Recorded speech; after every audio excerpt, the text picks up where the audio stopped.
by making a dialogue with those parts of us and accept them and that's exactly what we're doing here, is we're having a dialogue with them. Now we don't have a dialogue with the mental afflictions. Our mental afflictions grab our mind and they take control. That's not a dialogue, that's one-sided. So to begin a dialogue with our mental afflictions, which we must do, we need shamatha.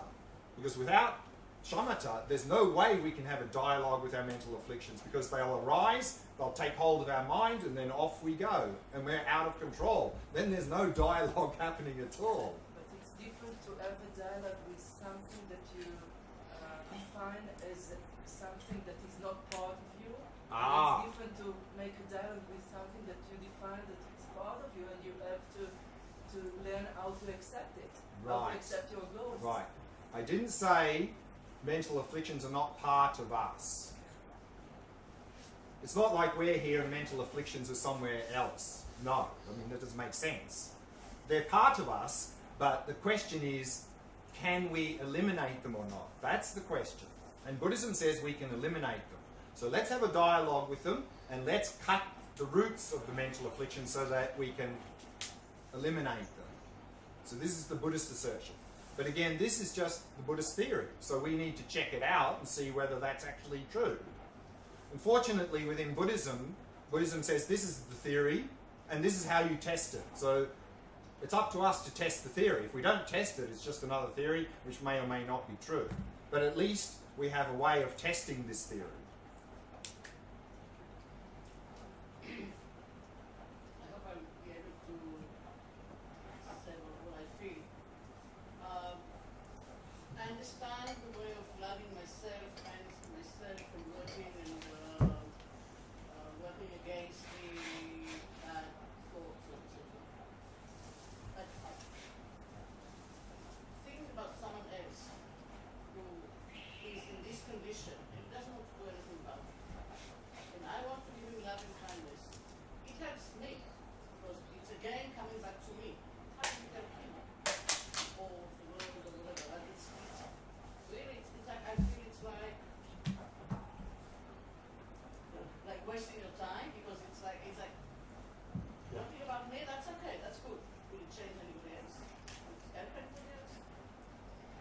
This loving kindness practice is about transforming our mind. And if we transform our mind, it means that we are more effective in helping everyone around us. Can we wave a magic wand and dispel people's suffering? No. Can we be a positive influence on others? Yes. And this is a way of being a better positive influence on others. That's the question. How do we have a better influence on them? By having an attitude of loving kindness toward them versus an attitude of either attachment or aversion or anger or jealousy. That perspective on others is not going to be beneficial for them or us. So what we're doing here is we are cultivating positive qualities of mind, our mind, so that we interact in a better, more constructive, healthy way with others, and we can be a positive impact on others. That's all. Okay. Attachment.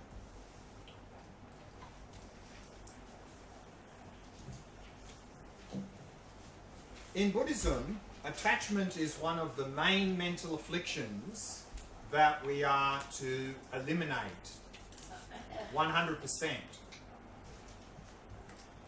And often when that's said, then often people have some doubts.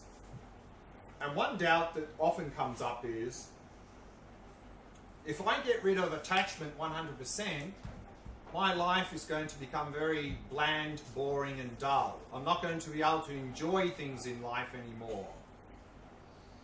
In fact, my life will become very boring. Actually, it's the exact opposite.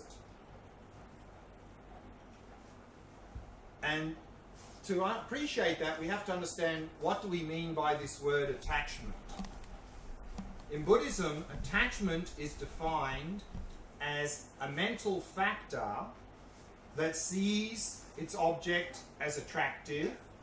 So attachment is a mental factor that sees its object as attractive. It then exaggerates the object's attractiveness and then wishes to possess and hold the object. So it sees its object as attractive, it exaggerates the object's attractiveness and wishes to possess and hold the object. Why? Because attachment believes that object is the source of our happiness.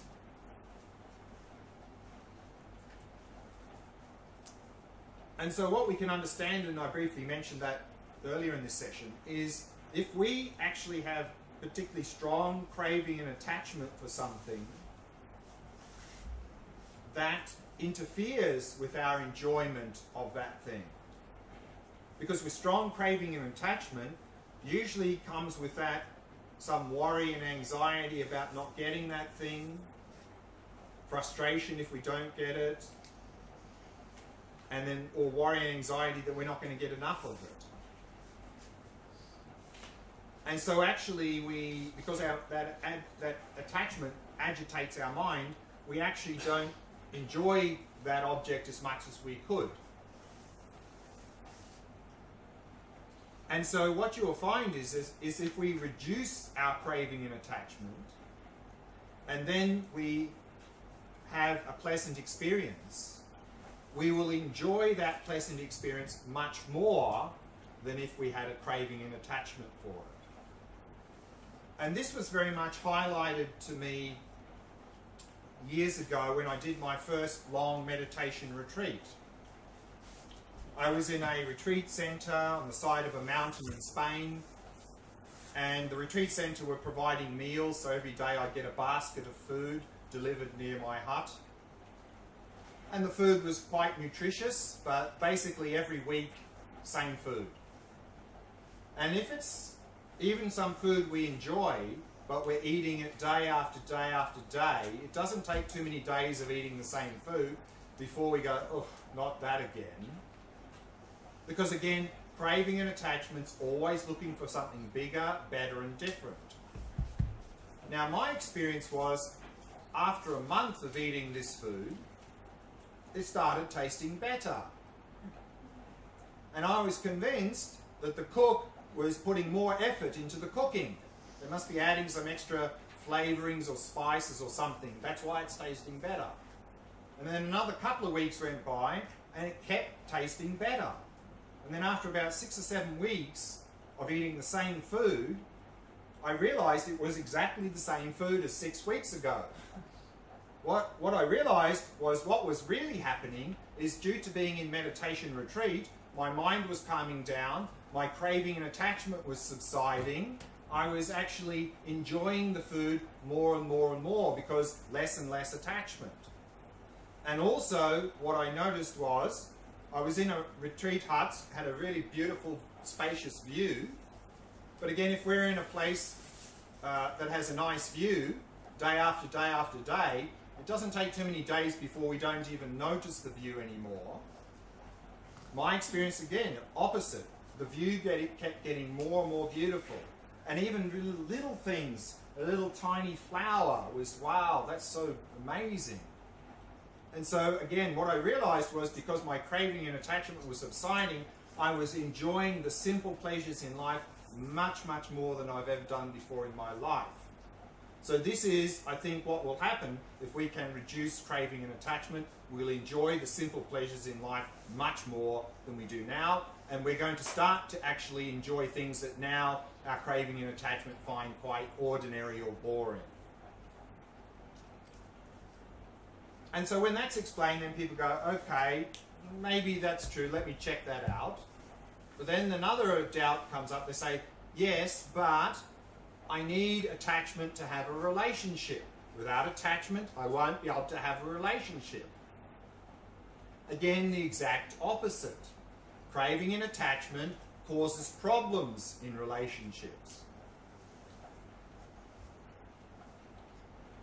And often the difficulty here is that in any relationship there are two dynamics. There is attachment and loving kindness. And so they're sort of mixed and we think there's just one thing happening, meaning if we throw out the attachment, we throw out everything. But there are two dynamics in every relationship. There's the unhealthy dynamic of attachment, the healthy dynamic of loving kindness. So how to distinguish those two? Attachment in a relationship is all about me. Attachment sees the other person as a thing or an object to satisfy me. Whereas loving kindness in a relationship is simply the wish for that person to be happy. And the fine print, of course, is without expecting anything in return, which we would, of course, call unconditional love, no strings attached love. Conditional love, strings attached love, is love polluted by attachment. And that sounds like this: I will love you as long as, and here comes the condition, as long as you keep saying and doing things that make me happy. If you don't, end of story. That is attachment speaking. So attachment is all about me, me, me, me, and actually sees the other person as an object to satisfy me. So very simply, the way to distinguish the two is loving kindness is saying, I want you to be happy. Attachment is saying, I want you to make me happy. So the more we can reduce the attachment, the more we can increase the loving kindness, the better our relationships will be. And on this point, you often hear people say, according to Buddhism, we are to love everyone equally. And then we have a very strange idea what that means. We think that that means we have to spend the same amount of time with everyone and behave in the same way with everyone. This would be an absolute disaster. When we say to love everyone equally, remember, love or loving kindness here is not an emotion, it's not a behavior, it's an attitude, it's an aspiration. So we can equally wish everyone to be happy. That's what it means to love everyone equally. Then we would express that loving kindness to our partner in a very intimate way and maybe spend a lot of time with them. We would express that same loving kindness to our family members in a different way and spend less time with them. And we would express that same loving kindness to our neighbour and work colleagues in a very different way and maybe spend no time with them. So love everyone equally is equally wishing everyone to be happy. But then there's often one more confusion with attachment, and that is often people say, okay, that may be true, but I need attachment. I need attachment to be creative. Yes, it's true, mental afflictions like craving, attachment, jealousy, anger provide a lot of fuel for creativity. But here we're talking about the source of creativity. And the source of creativity is not the mental afflictions. In fact, the mental afflictions interferes with creativity. Because as long as our mind is dominated by the mental afflictions, we're suffocating our creativity, which comes from a deeper level of our mind. So that the more we can reduce and eliminate the mental afflictions, the more we create a space for creativity to arise. And often now we tend to be creative for a little bit of a selfish motivation. Look at me, how wonderful a musician or artist I am. Whereas I think the truly great creative people are the ones that use their creative talents to inspire others for a good reason. So if we reduce our mental afflictions, not only will we become more creative, we'll become more creative for a more meaningful reason. So therefore, if we reduce and eliminate attachment, our relationships will improve, we'll enjoy simple pleasures in life much more, we'll create and we'll become more creative for a more meaningful reason. So it's a win-win-win situation. Any questions about attachment? What do you mean creative? In what way? In all ways, in everything we do. And each one of us have a different way, you know. Some of us may be creative in music or art, or some of us may be more creative in assisting people with their problems, you know. It's just basically how we express ourselves in our activities. So the attachment is going down when we get into meditation's lifestyle. This is going like one side by side. That's what I'm asking. So Right. I know the attachment that is very makes us to suffer, of course, in every field. But I want to see the Yeah. The relationship. Relationship, yeah. between the lifestyle, Sure, and sure. meditation, and how come it's come. Right. So then we can look at the causes of happiness. Ethics helps us to restrain ourselves when craving and attachments driving us to behave in not a very good way. So ethics helps to restrain a bad behavior from attachment. Concentration, or the shamatha practice, will help to subdue the attachment. Like in my example of the retreat. If you do shamatha practice and your mind becomes more calm, more clear, more focused, you will find that it'll be more difficult for attachment to arise. So concentration will sort of keep the lid on attachment much better. But if we want to eliminate attachment, then we really need to go to the wisdom practice. Because craving and attachment comes from a distorted view of reality. So if we can engage in the vipassana practice, we are cutting the underlying cause of craving and attachment. So all three areas here are helpful. Ethics, to restrain ourselves from bad behavior. Concentration, to sort of keep the lid on the attachment. And then the wisdom, to cut the attachment from the root.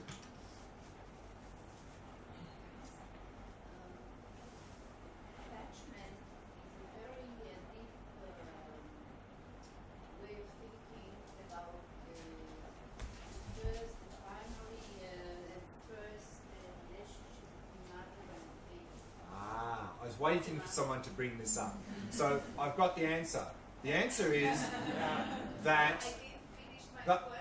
Well, I think I know your question, but I wanted to say this anyway, so let me say it and then you can ask your question if I didn't answer it. The word attachment, as we're using it here, is not the same as the word attachment in psychology. Because in psychology we talk about attachment theory, we need to cultivate healthy forms of attachment. Example, strong bond between mother and child. Strong bond between mother and child is not attachment as we're defining it here. Between himself and the other object, other self-object. Sorry? In psychoanalysis, Yeah. the meaning of the attachment is being a self-object of your baby. Right. You are identifying. Right. So therefore, we need to be very careful to understand the word attachment in Buddhism is not the same as the word attachment in psychology. And this also with other words like anger. Like I read a book recently, and we'll talk about anger tomorrow, written by psychologists. In Buddhism, of course, we need to get rid of anger 100%. But this person was saying, you Buddhists have got it completely wrong. It's not about eliminating anger, it's about having the right sort of anger in the right amount at the right time. And then he went on to say, if you don't, how would you deal with things like social injustice? And then it became very clear to me how he was using the word anger and how it's defined in Buddhism are very different. Like here, the word attachment here is nothing to do with strong bond between mother and child. The word attachment here is seeing, in the case of a relationship, is seeing the other person as a thing to satisfy me. So it's all about me, me, me, me, me. So in a relationship between mother and child, that is very unhealthy. Because then we don't have a healthy, we don't see the child, we're not looking out for their welfare, it's all about me. That's how the word attachment's used here. So this is very good that you brought that up, because often then people go, but what about the strong bond between mother and child? And so again, this is a classic case of how terminology creates confusion. So that's why when I use these terms, I always define how these words are used in the Buddhist context. Otherwise, we have a lot of confusion.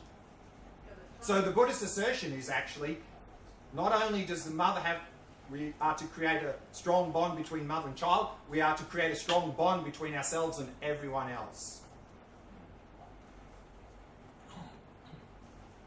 You said that mental affliction is not the source for creativity. What is the source then? The deeper level of our mind. What was the question? What is, if mental afflictions are not the source of creativity, what is? And we sort of know this intuitively. You know, often if we're wanting to be creative, or maybe we're just wanting to solve a problem, and we're trying with our intellectual mind to be creative or solve the problem, round and round and round, nothing happens. And then what often happens is we drop it, and then often in the middle of the night we wake up and go, there's the idea. Boom. Why? Because our mind is still. The creativity comes from a deeper level of our mind. So this is a little bit in this meditation. I talked about this inner purity of mind. There's the source of creativity. It's the source of everything. It's actually the source of loving kindness as well. I have few questions. Number one is, I have a lot of difficulty with the fact that here comes Buddhism, takes a concept from our language and decides that he wants to give it another meaning, and then we found ourselves on this. No, it's not like that. It's not like that. The problem is... It's not the first time. But the problem is, it's not so much that's the problem. The problem is that we're getting these concepts from Sanskrit. It's worse. Exactly. And so that's why I tend to like to use the word Sanskrit words. The problem is that it's coming into English language and we go, well, okay, what word in English can we use for that? And unfortunately, often there is no word that has that precise meaning. So we try to pick a word that has a similar meaning, but then we get all these problems. So better use the Sanskrit words. And that's what I do more, exactly. Not to mention these words that you're taking from me a word. No. Belonging to me. But see, the difficulty is, of course, people don't know Sanskrit. Okay, you say dukkha, dukkha, dukkha. In the end, I understand dukkha. Exactly. And so I think that's exactly what I do, is for important terms, I try and introduce the Sanskrit words and use them as much as possible to avoid this, because it's a lot of confusion. Okay, this was on the beginning. Yeah. The second thing is,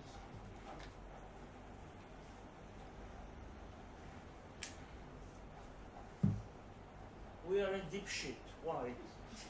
Because, look, I don't suspect Buddhism to be so innocent.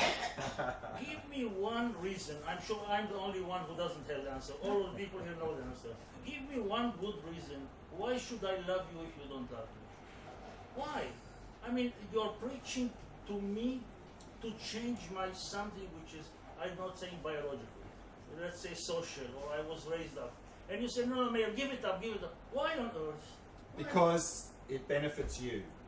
Show me. Prove it. What do you mean try? No, these are words, I'm sorry. It doesn't work. I tell you what is the best proof that it doesn't work. The fact Buddhism is not 20 years old. It's 2,500 years old. What happened? What happened?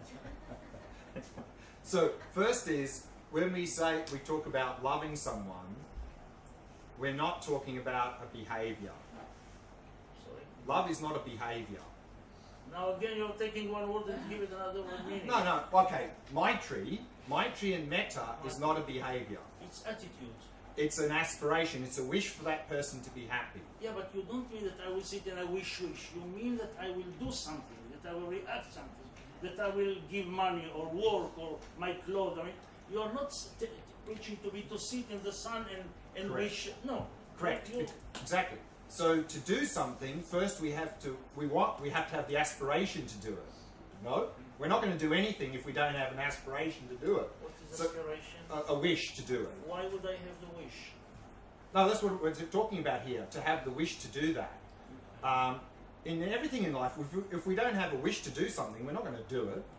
So that's what we're doing here, is we're developing that wish or aspiration to help people. That's what loving kindness is. And then once we've developed that wish or aspiration, then, and it's genuine, then that will translate into us doing things when we can to help others. Why would I have developed this wish? I'm egoist. I want all the money for me, all the food for me. Why would I wish to give you if you don't give me? What is the contract between Because us? you benefit and the other person benefits. Prove it. Show me why. Because If you prove it, all of us will be angel tomorrow morning, you know? Honestly. I would like to be angel. I don't seem to succeed. see, the thing is that the only way we're going to survive on this planet is cooperation. Yes. And this Cooperation is is a contract. And Give this, me and I will give you. yeah, but this is we're talking about cooperation here. This is the basis for cooperation. This is the basis for cooperation, because the alternative is the basis for conflict. If all of us will agree that each one of us will have loving kindness to the other, the best contract in the world. But we need to start the contract from our side, because if we don't start the contract, Yes, I nothing agree. will happen. I agree. But this contract is not saying that if we enter into this contract from our side, it's not saying, therefore, if that person's behaving badly, I will tolerate that. That is not the contract. In fact, that is tearing up the contract. No, this I understand. So the contract is wishing them to be happy and to be free of suffering, which means from our side, if we've made that contract with others, it means if that person is behaving badly, we need to do whatever we can to stop that. No, excuse me. Not only he doesn't have to behave, I want him to behave as nasty as I behave. No, Sorry, you are sorry. answering the question that I did. Ah. Not that he shouldn't behave badly. Of course he shouldn't. He should act very positively, exactly as I'm expecting myself. But that's what I'm saying, is that you will never get a contract where you're waiting for everyone to behave nicely. That won't happen. Yes, some of No? you. This is really So nice. therefore, we need to make it happen. Yes. And the way we make it happen is we start the contract from our side. Yeah, okay. That's the bottom line. Then maybe we got a chance of making it happen. If we have to say, I'm not signing the contract until everyone's nice to me, it'll never happen. I'm afraid you're right. Yeah. So what I'm saying is we don't need to wait for that point, because it'll never happen. If we sign the contract from our side, we can begin the process, and then there's maybe a chance that other people will sign the contract later. That's what this is about. This is more logical. Yeah. You know me, I'm logical. I try to be logical. I'm giving you a chance to Yeah. teach me. Very good. Last question, then we take a break. I just want to add something to what it says, that you talked about aspiration. Okay, so if I don't have the attraction, or I don't have the attachment, how can I get that aspiration? Aspiration for what? For like to wish well or to do well, or like you talked about attachment, right? Right. So in relationship. Right. Oh, you're talking relationship In now? re- Okay. You said, okay, so we need to find the aspiration, even if we don't have attachment, Right. to do good things for the other side. Sure. I think usually it's come together. When you have attachment, so you have more motivation to do things. If not, you just, I don't know, I mean, like... Yes, right? attachment is very strong, it's very motivated, but the problem is that motivation is very unhealthy. It's very unhealthy because attachment in a relationship is only about me. If you look at just attachment in a relationship, attachment doesn't care at all for the other person. Because what happens is attachment and loving kindness are mixed. And so it seems like our attachment is sort of healthy because there's loving kindness there. But if you actually distinguish them, attachment is completely unhealthy. Attachment couldn't care less about the other person. Attachment is only about me, only about me. I don't care what happens to that person as long as they make me happy. That's attachment. So that is very unhealthy. And it's very strong, of course, because we tend to be easily motivated when it comes to me. So what we need to do is distinguish these two. There are two dynamics here, and the more we can reduce the unhealthy dynamic of attachment, the more we can increase the loving kindness, the more that then we can, if we focus on that, that can be a very strong motivation dynamic, and much stronger than the attachment, in fact. And if we cultivate that, the relationship can only improve. Only improve. But I think the difficulty is that they seem to be one thing. You know, and that's often what... But if you don't, I mean, from my logic, but if you don't have attachment, obviously you don't have relationship. I mean, Why? I think it's come together. If I understand, I mean, it's supposed to come together. Again, what we find, of course, is that it's a mix, and that's the reality. We will not be able to get rid of attachment overnight. No, because that's our driving force in our life. But what I'm suggesting is that the more that attachment is in a relationship or starting a relationship, the more problematic it's going to be.